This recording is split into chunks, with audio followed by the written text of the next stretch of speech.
இனிய நண்பர், அன்பு நண்பர் கேப்டன் விஜயகாந்த் அவர்களுடைய மறைவு என் இதயத்தை ஈட்டி போல தாக்கியது. நான் இதை போன்ற ஒரு சூழ்நிலையில் நான் எந்த இடத்திற்கும் இதை போன்ற சூழ்நிலையில் நான் எங்கும் வருவதே இல்லை.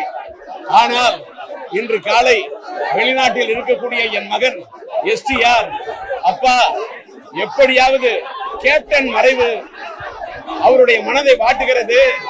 நான் வெளிநாட்டில் இருக்கின்றேன், என்னால் விமானம் பிடித்து வர இயலாது. உங்களுடைய சூழ்நிலை எனக்கு தெரியும், நீங்கள் சொல்வது கடினம் இருந்தாலும் எனக்காக நீங்கள் காதல் அழிவதில்லை படத்தின் தொடக்க விழாவிற்கு வந்தவர் இந்த கேப்டன். அது மட்டுமல்ல, நடிகர் சங்கத்திலே தலைவராக இருந்த போது சிலம்பரசனை தட்டி கொடுத்து வளர்த்தவர் கேப்டன் என்ற காரணத்துக்காக. அப்பா, எனக்காக நீ எப்படியாவது தேமுதிக தலைவர், ஒரு அரசியல் கட்சி தலைவர், லட்சத்திமுகவின் தலைவராக நான் இங்கே வரவில்லை.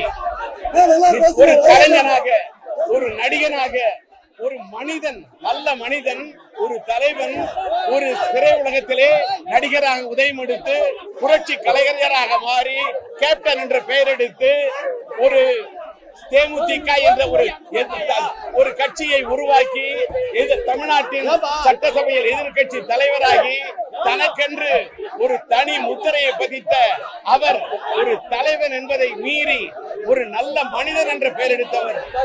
இன்றைக்கு அப்படிப்பட்ட அவருடைய ஆத்மா சாந்தி அடைய எல்லாம் வல்ல இறைவனை பிரார்த்திக்கிறேன்.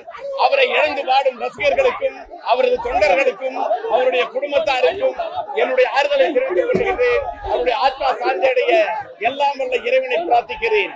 பாதகம் செய்பவரை கண்டால் நாம் பயங்கொள்ளலாகாது பாப்பா. மோதி மிதித்து விடு பாப்பா, அவர் முகத்தில் உமிழ்ந்து விடு பாப்பா.